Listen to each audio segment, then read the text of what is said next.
Hey, this is Borin Doulos with the Creative Ache podcast, where we discuss the God-given passion, pain, and purpose for the creative individual.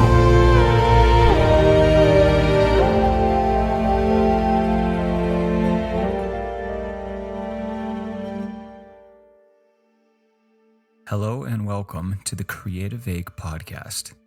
I'm your host, Borin, and I'm a multi-instrumentalist, singer, songwriter, and composer, as well as a musical intercessor at the International House of Prayer in Kansas City, Missouri.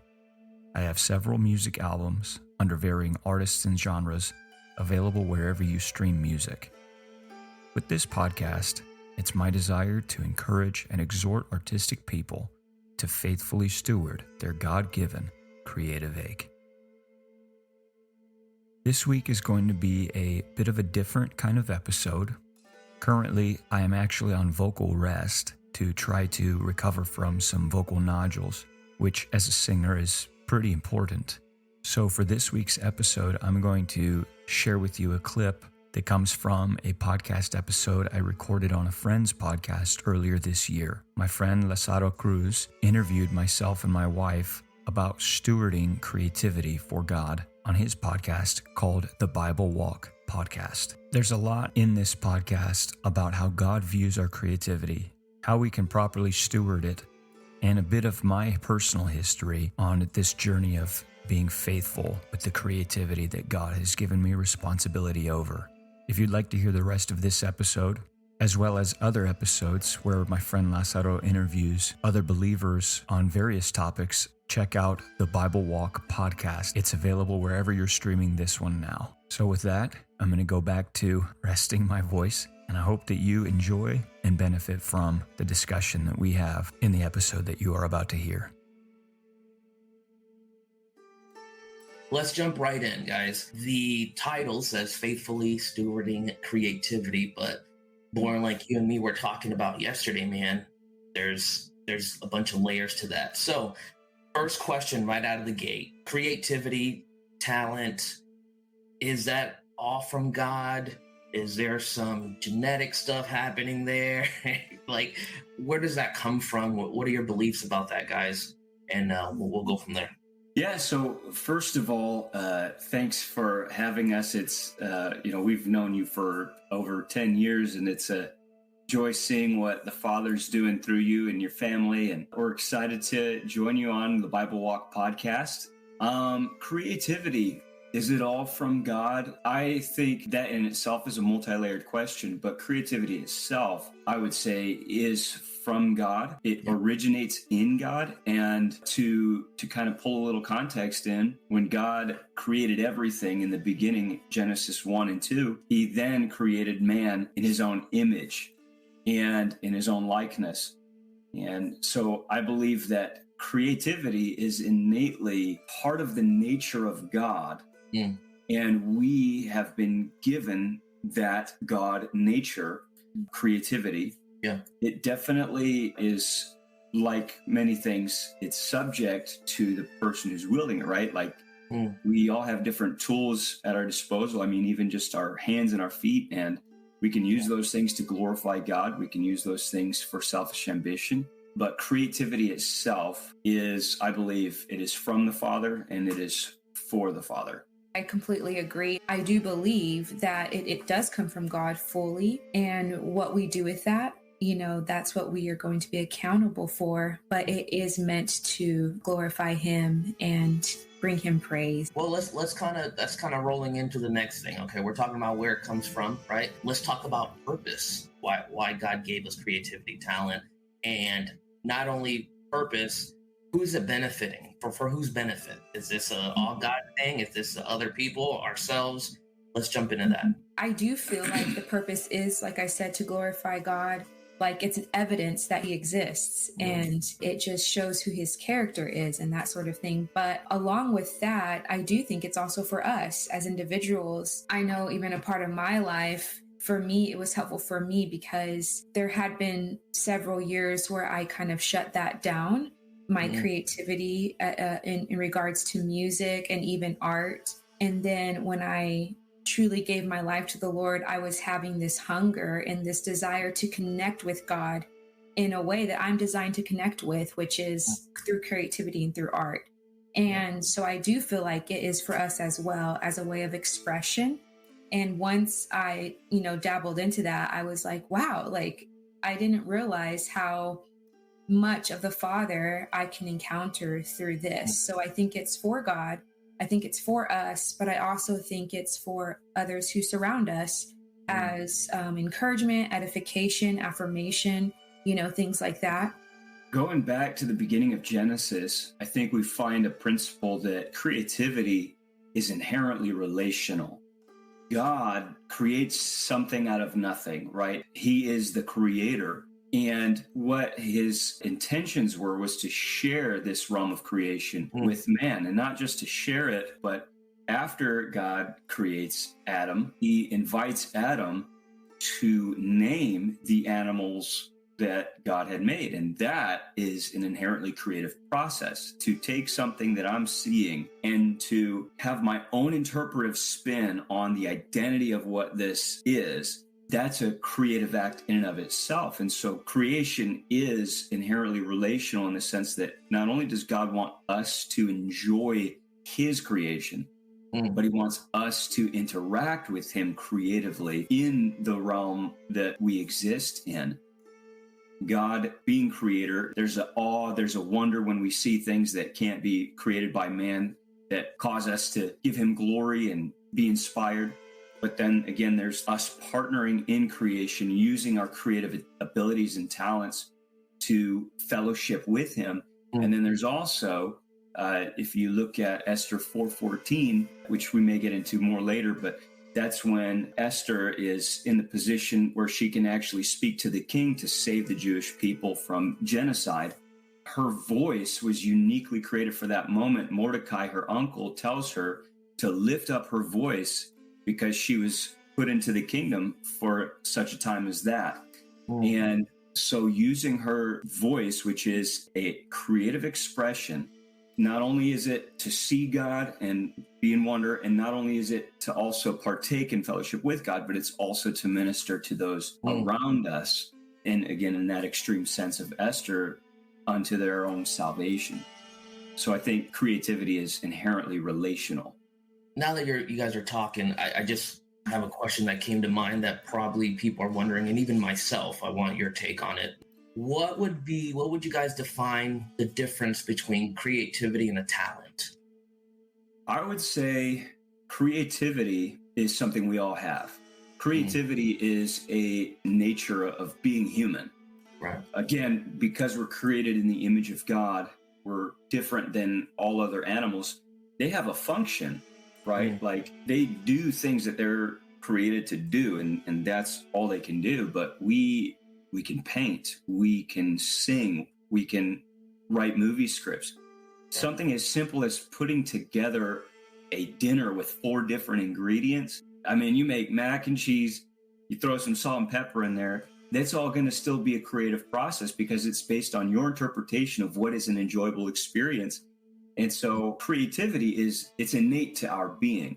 Whereas a talent, I would say, is more or less a unique function or strength that an individual might have to a degree that is different than those around them. We would all, I'd say, have pretty clear differentiating talents. And so that's what I think the difference would be in a nutshell, just off the cuff thinking about it. I hadn't thought about that question before, but that's what I would say is creativity is an innate part of who we are. Yeah. Whereas a talent is having a more expressive strength, so to speak. And I agree. Talent, something to good at, like me. I'm not a talented artist drawing wise. I suck at drawing, right?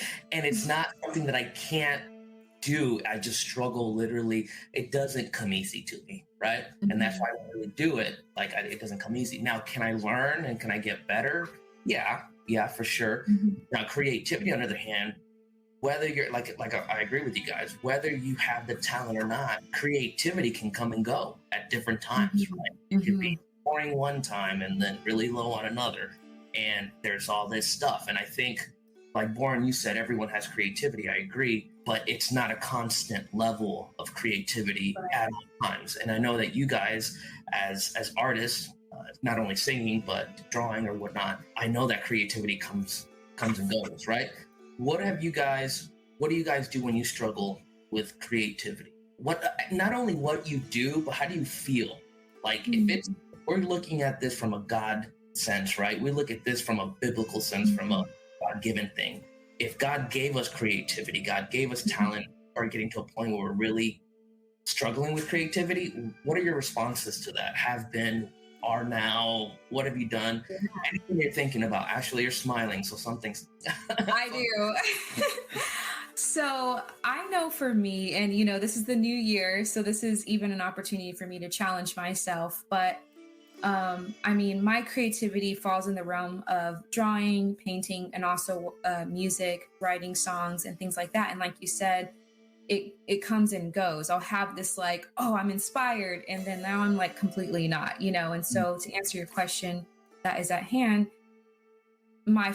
originally in the past, and not that long ago, last year, my responses, honestly, on the negative note, would be to kind of shut down, because I would feel this like I would have this desire to be creative and to express, what's on my heart, but it just seemed quite bigger than me. And so it would honestly overwhelm me to where I would just be like, I would just be stagnant. And the desire was never, met. Like, this desire that I was having was never satisfied, However, with listening to other artists and things like that, and what I am challenging myself on for this new year is to do, even to be who you are, to do even whenever the motivation's not there, or the inspiration, we should say, to still write that song, to still, create whatever that is that, is in the realm of things that you're in.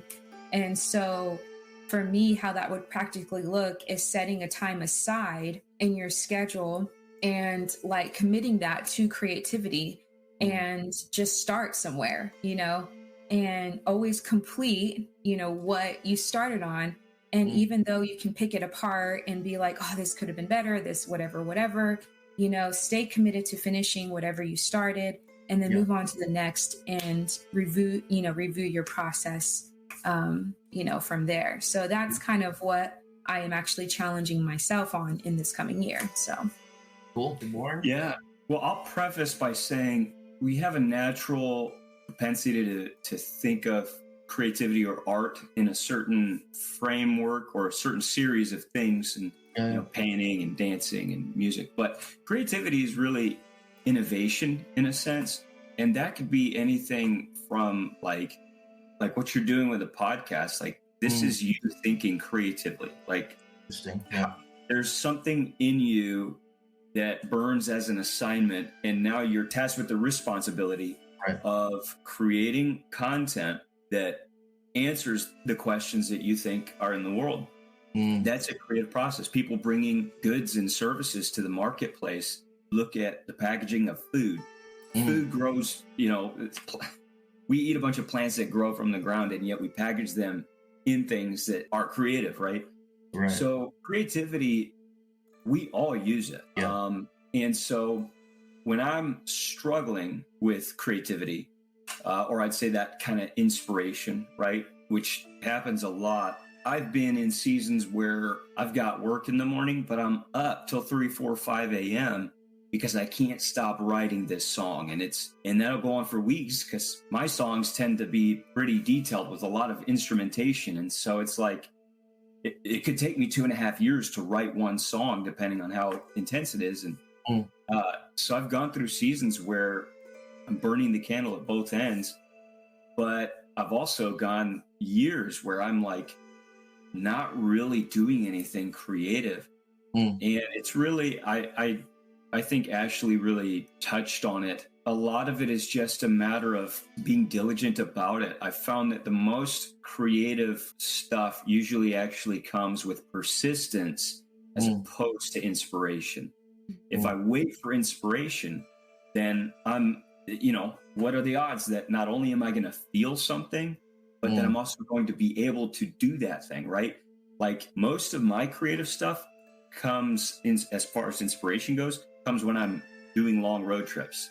I'm like driving for hours and it's just hitting my brain.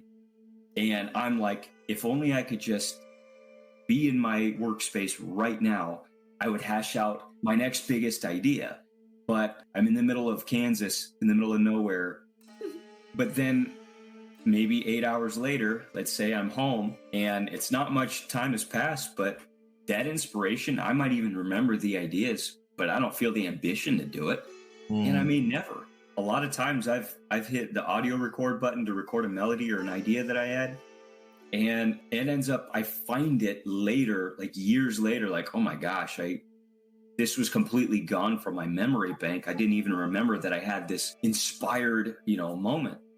And so I found that I'm more fruitful creatively with persistence as opposed to inspiration. The inspirational waves will come, but if I have time set aside and I'm diligent about guarding that time, and even if I don't feel anything, I just start chugging away at whatever I do know that I have, maybe a framework that I've built for a song. And I don't have anything to go off. I just start, I found that usually ends up getting me in this place where I'm more inspired and ideas are coming out. And I cover a lot more ground that way, where I look back after the fact and I'm really surprised with myself at how much came out of me, particularly because I didn't start out that day with any inspiration. Which I just want to add one more thing. Yeah. I think that including the father in that process, because I know for me, I feel like I'm kind of split, where I do have creativity running through me, but I'm also a very like checklist A-type personality as well. And that has been a challenge in my life, where I do have this side that is, wants to create and spontaneous, but I also have the side that is like, like checklist and A-type and all that. So with that being said, for me, I have to remind myself to include the father in the process and not look at it as a to-do list thing, but look at it as a time for expression, a time with the father, and Partnership. Yeah, partnership. Yeah. Fellowship is what I thought, fellowship time with the father. But we've been talking about the positive. Let's talk about the negative side of stuff, right? Let's talk, because the title is Faithfully Stewarding Creativity. What does it look like to not steward it correctly? What is your own experience with that, if there's a history there, or what have you seen in others? What are you afraid of happening? Let's unpack that. In that parable, the parable of the talents, the master, he goes out and he leaves 3 of his servants with sets of talents. He gives one of his servants 5 talents. He gives another servant 2 talents, and he gives his third servant 1 talent. And the first 2, the ones who had 5 and 2 talents, they doubled what they had by the time the master had come back. And they were rewarded to a degree that doesn't at all actually seem related to the money or the talents themselves, right? Enter into the joy of your master. They both were given that honor. And that, I think that reflects the way that the Father deals with us, right? Because I might be really talented at music and you might not be. You have other talents that I'm not maybe as talented in, but even so, it's not a matter of how talented we are in a certain area, because the master gave them the amount of talents based on their ability, is what the scripture says. Right. But he did not reward them according to their ability. He rewarded them according to their faithfulness with it. Wow, yeah. So then the final servant, who had the 1 talent, he buries his talent in the ground. And he does say, he says to the master, I was afraid, and I knew that you are shrewd, you're harsh. You reap where you do not sow. And so I hid the talent in the ground. I buried it in the ground so that when you came back, you can have what you left me. Now, there's a human aspect of that can seem sensible, right? there's wisdom from heaven and there's worldly wisdom, but oftentimes they kind of look the same. And one might think like, well, you protected what the master gave you, but the master had a clear expectation, and the servant knew that. He said, you reap where you do not sow. You came expecting that I'm going to give you more than you gave me to steward. And so he says, I was afraid and I buried it. But the master replies, not saying you were afraid, but he says, actually, you were wicked and lazy. And I don't think he's saying you weren't afraid. I think he's saying your fear blinded you to the reality of the nature that you cultivated, which is wickedness. You're out for yourself. You have evil intentions in your heart, which is to protect yourself, to guard yourself, to keep yourself safe. And you're lazy. You weren't willing to actually put in the work that you knew I was requiring of you. It would be hard work. I'm coming to reap what I did not sow. And of course, we know with Jesus, all the work that we do is actually by his grace anyway. But the parable is very important because it shows us that he is expectant that we will take what we've been given and that we will multiply it. When he came back and he said, you're wicked and lazy, he took from that servant the one talent that he was given. He said, take from him that talent and give it to the one who had more, and cast that one out into outer darkness. I think that in the realm of creativity, talking about faithfulness, this is a fantastic parable to bring awareness and understanding of our responsibility as creative individuals in the eyes of God, who gave us all that we have and is going to come back ready to collect. And I think it's also noteworthy when the servant buried the talent, it says specifically buried the talent in the ground. And if you remember, we're made of two parts in Genesis, the breath of God and the ground. Literally, Adam, the word Adam means from the ground. Yeah. So I think it's a poetic implication there that the servant buried within himself, he held back his potential, his creative ability to produce more fruit. He buried it within himself, in the ground, so to speak. And that was seen as a wicked act by the master. So creativity, I believe the way that we need to see it is as a matter of faithfulness to God as our master. He's very gracious. He's very kind. He literally sent his perfect son to die on the cross that people like you and me, who I'll speak for myself, there's nothing in me that deserved even a blink from Jesus, but he gave his life for me. And now he's giving me grace to not just have like this righteous life, but to also function as a creative person, to produce artistic essence into the atmosphere that pleases God, benefits our fellowship, and touches other people. This is an amazing thing, but it's something that he requires of us. I hope that you enjoyed this clip from the Bible Walk podcast. And if you'd like to hear more, again, check out the Bible Walk podcast wherever you're listening to this one now.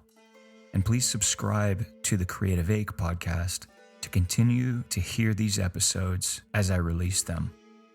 Also, follow me on Instagram at Borin Doulos Music so we can keep up with each other on this journey of being faithful with our God-given creativity. Thank you again for listening, and I'll see you on the next episode.